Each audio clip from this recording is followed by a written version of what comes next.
future is cloudy. There's more layoffs ahead and have happened, that we know. And I'm going to ask you a question on today's Unnamed Real Estate Podcast.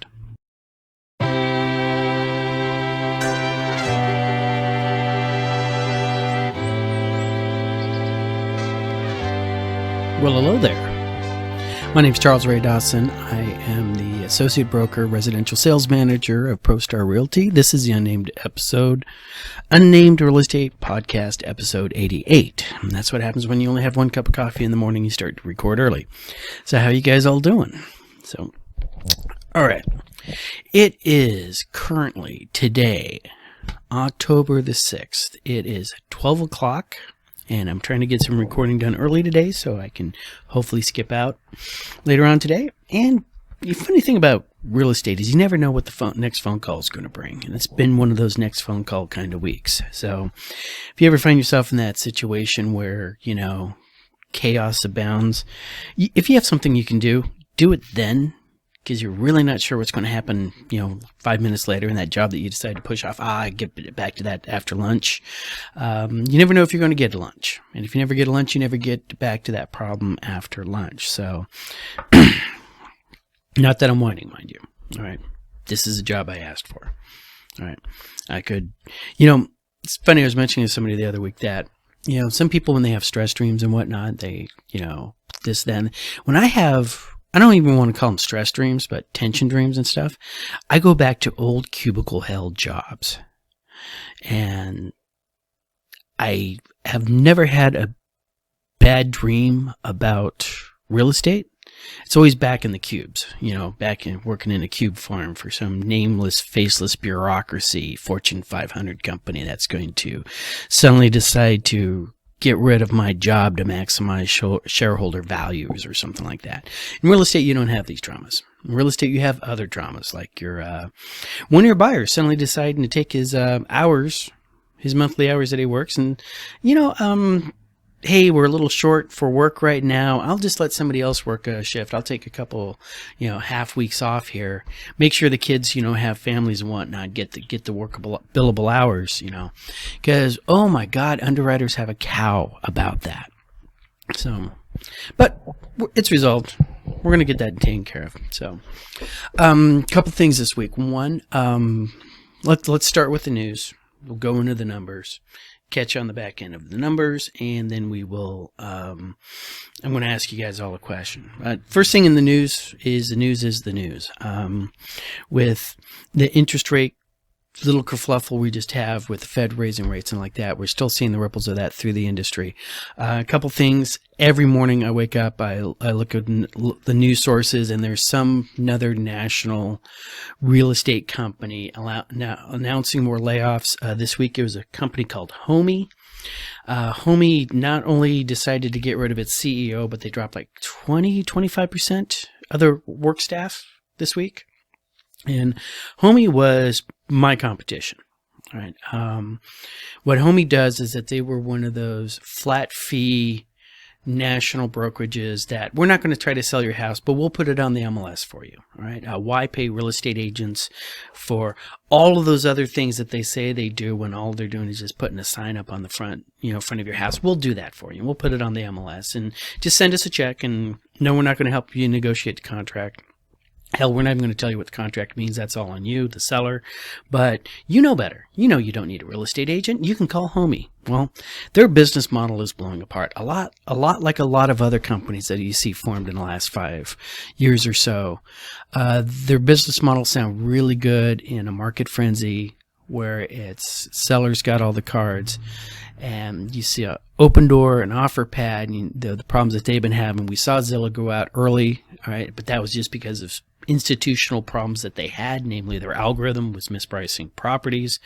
But we got that coming, happening this week. Local brokerages, getting a whole bunch of more agents who are interested in talking to me about ProStar and what we do over here. Some people who have been fine in those large, multi-thousand agent brokerages are suddenly realizing they're not getting that kind of support that they need in the downturns, right? So I'm feeling rather house dark over here. I mean, some of us have been saying winter is coming, and these sweet summer children have been going, oh no, it's going to be all great and wonderful, and it'll always be like this. Well, winter's here. All right. The white raven showed up about 6 months or so ago. All right. Winter is here. All right. And hard times breed hard people. So, and in the middle of the whole hard times and stuff, we still got that Rex and NAR lawsuit going on. Rex was another one of those flat fee brokerages, reduced discount, that was running up against NAR, and the NAR's requirement on MLSs to have buyers, agents, and compensation, and this and that and that. We discussed this in previous episodes and whatnot, and that little court case just keeps cranking along. Big one right now is that the court apparently has ordering more National Association of Realtor executives to turn over information to Rex's attorneys. So we'll see where that happens on that. Other news that would come out is mortgage applications have hit a 25-year low as rates and the hurricane kill demand. Now, like we were talking with Jeff last week, hurricanes do have an impact in Florida, and as you look at it as a percentage, I mean, if you have an entire state suddenly quit making mortgage applications, right, it's going to affect the national numbers. So you sort of watch how those little national numbers get impacted by local things. All right. So it's one of the problems with reading national headlines, right? It's like national headlines will say overall unemployment rates went up, or one that I saw today on Twitter was showing that although nationally first-time unemployment applications have gone up from last week, if you burrow down in the numbers, Arizona had actually fell, right? And don't know why. I could probably spend 30 minutes or so finding out specifically the reason why Arizona has gone down a bit. I would hazard to guess it probably has a lot to do with the tourism industry, which starts ramping up for the holidays because snowbirds show up in winter, and they start going out and hitting the restaurants and stuff and staying at the resorts and getting in the lines in front of my local restaurant. So I can't just walk in there like I normally can. I have to stand in line with a bunch of people from Minnesota. If it's called snowbird season, why can't we hunt them? Just saying. So anyways, with the mortgage rate, with the mortgage application turned out, we are seeing that reflecting in the numbers. We've known about this for several weeks now. And we can see it also reflected on the Cromford numbers and what we got going on there. So let me hit the regular numbers. We'll talk a little bit about Cromford, and then we'll continue on. So regular numbers actually is a continuation of what we were seeing before. And now our numbers for October the 5th, 2022. Our actives this week are 19,907, up 321 from the week before. Of those, 2,239 are new listings put on in the last week, up 171 from the previous week. Pendings this week were 1,140, down 42. Under contracts looking for backups are 682, up 3. Contracts with buyer contingency upon the sale of their own home is at 91, down 17. Closings last week was 2,086, and coming soon to an MLS near you is 718 new listings. Now, our Cromford numbers show that our demand is at 81.4, which is still trending up from the previous week. Or actually, you know what? 81.4 is the same number we saw this time last week. So there's been no change in demand. Supply has gone up to 78.6, which is a slight trickle up. And on the Cromford report, what they wanted to call out on this is earlier this week, I think it was the 2nd, we actually saw the actives cross over 2,000. Now, from day to day, minute to minute, I can look at this number, and it's going to be consistently different. All right. So once again, I record this number Wednesdays at 9 o'clock, or as close to 9 o'clock as I can get. And I do that consistently so we can have the same time snapshot. All right. We hit high on Monday. All right, which is the same time before all of these pending ones, all right, get a chance to get marked off. So that's the reason why I like to look at Wednesday, right? But we're looking at the 20,000s. The Cromford report wanted to point out that this number right here for active should be historically at 25,000. So we're still under, and that's why we are showing 78.6 for supply. So big things that have happened on the Cromford report numbers that we're concerned about is that the listings under contracts fell substantially last week. Actually, just crossing over. I'm just not going to cut and paste this thing. Just going to share you. Why is that not there? See that sudden drop?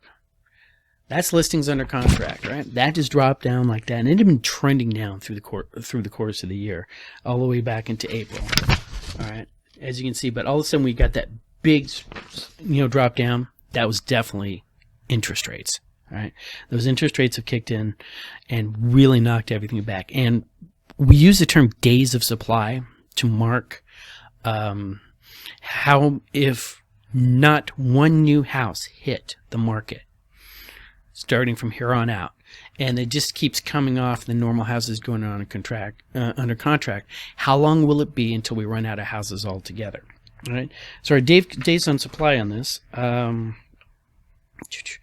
between the 350 to 400 price point, we're down to 70. We're at 75 days. All right. At the 400 to 500, all right, we are at 87 days, and from the 500,000 to 600,000, we're actually at 90 days of inventory. Right?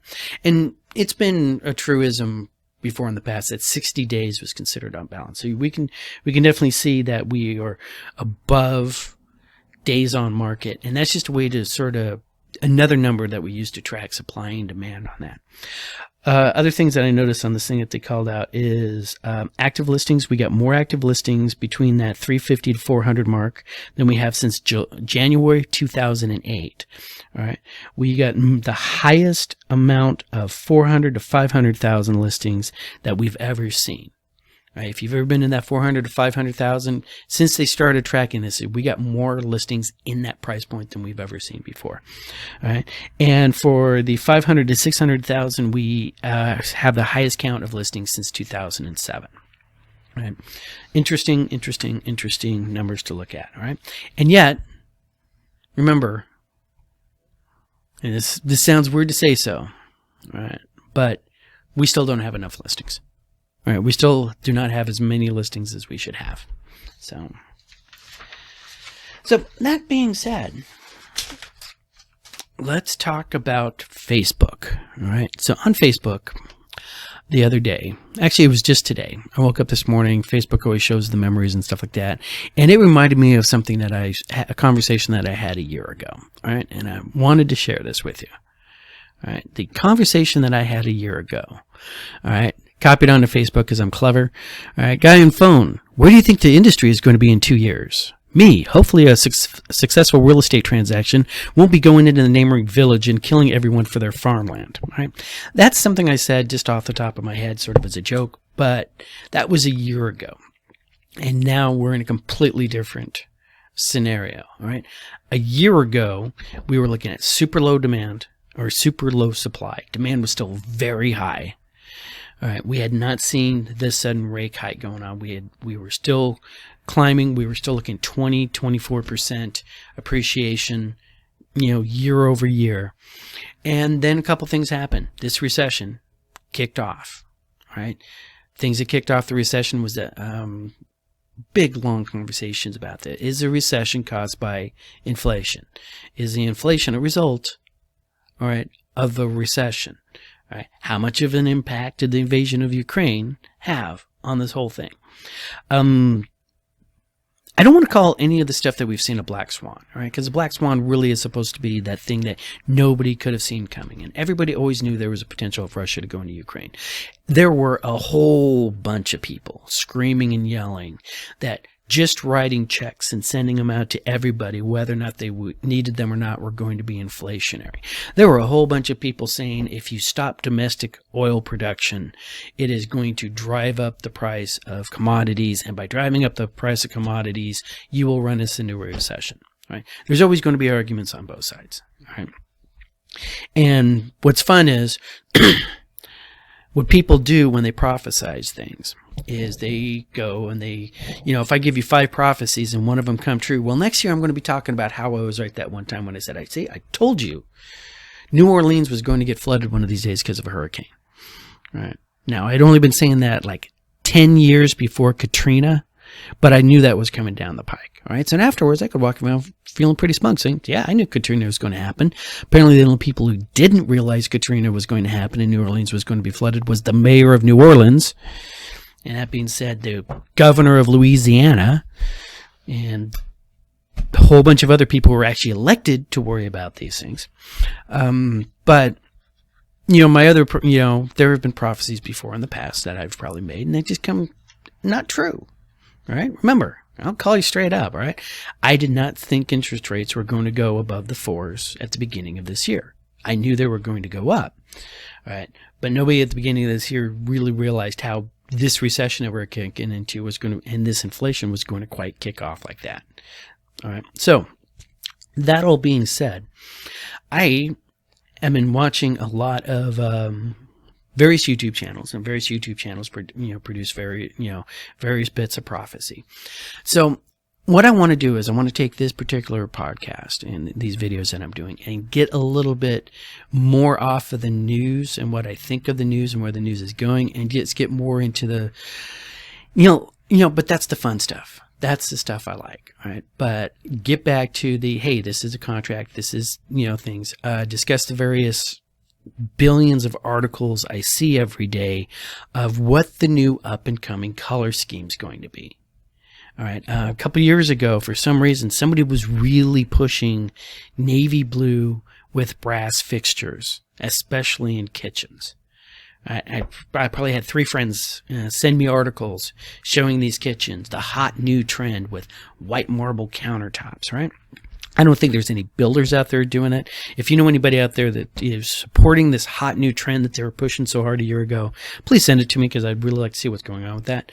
As far as I'm concerned, the hot color trend is still gray, because that's where I'm seeing everything, is that grayish that we just go on, because it's incredibly neutral. But I'm want to start to think about focusing more on that. So, but I still find a lot of news articles that I think might be useful for you. So there is a intellectual podcaster, YouTuber guy named Peter Zeihan. He is an economist. He does a lot with demographics. He's now on my daily watch list. And what he does is he does these really, really brief 4 or 5 minute on his phone. I can tell because the screen looks like this, not like this. Clips. And I could probably come up with some time to do that. All right. I might have to do it after my shower so my hair's not all over the place and I look like a cockatiel. But another thing that he's doing is he's like outside. He's been doing this from Alberta in Calgary and stuff like that. So, because he's been doing this great tour of Canada or something. So, if you guys are interested in something like that, we're like maybe every day, this channel right here, but instead of the big format and everything like that, it's going to be just a quick, hey, this is the news I read today. Boom, there you go. I also have some people who have asked me repeatedly to, they like it when I rant on current events. Hey, can you start another one of these things and start talking about current events more? And it's like, yeah, but there are a billion channels out there that's already covering current events and current news and ranting about those people on the other side of the aisle and how they're destroying the republic and how this side of the aisle, we are saints and that side is all sinners. And, those people don't know what they're doing. They're going to destroy the planet, economy, whatever, society at large. Yeah, I rant like that all the time, but I don't think I'd bring any value into that space. But same thing with cultural issues. All right, do I really care that She-Hulk hooked up with Daredevil last night? Apparently, Twitter seems to think I do, and that's my fault. I programmed the Twitter algorithm to say I was halfway interested in geek culture, and now well, everybody wants She-Hulk. Everybody likes She-Hulk. You must like She-Hulk. No, I don't like She-Hulk. Nothing against the character. I think the character's fine and everything like that. It's just I don't like Disney.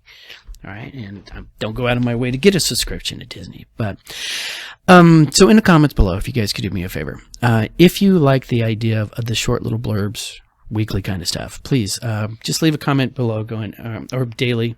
Yeah, I'd like to see your morning news report, and we'll come up with something like that. If for some reason you guys really think listening to Ray rant about why Top Gun Maverick is a great story from a story and character development and the various character arcs that they introduce on that, although pretty simply done. I mean, it's like, yeah, let's just, the whole script sort of reads like, you know, script writing 101, and this is the guy who got the A in the class. There's not a lot of depth up there, but it is probably a hell of a lot better than anything I saw come out of Rings of Power before I turned that off.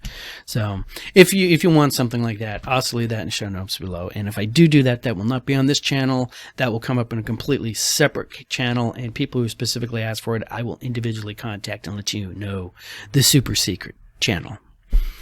Thank you very much for watching. Just to wrap it all up, you guys know the routines. Work your circles, watch your pets and dogs and cats and kids and all that other good stuff around water, and have a great weekend. I'll talk to you guys all later.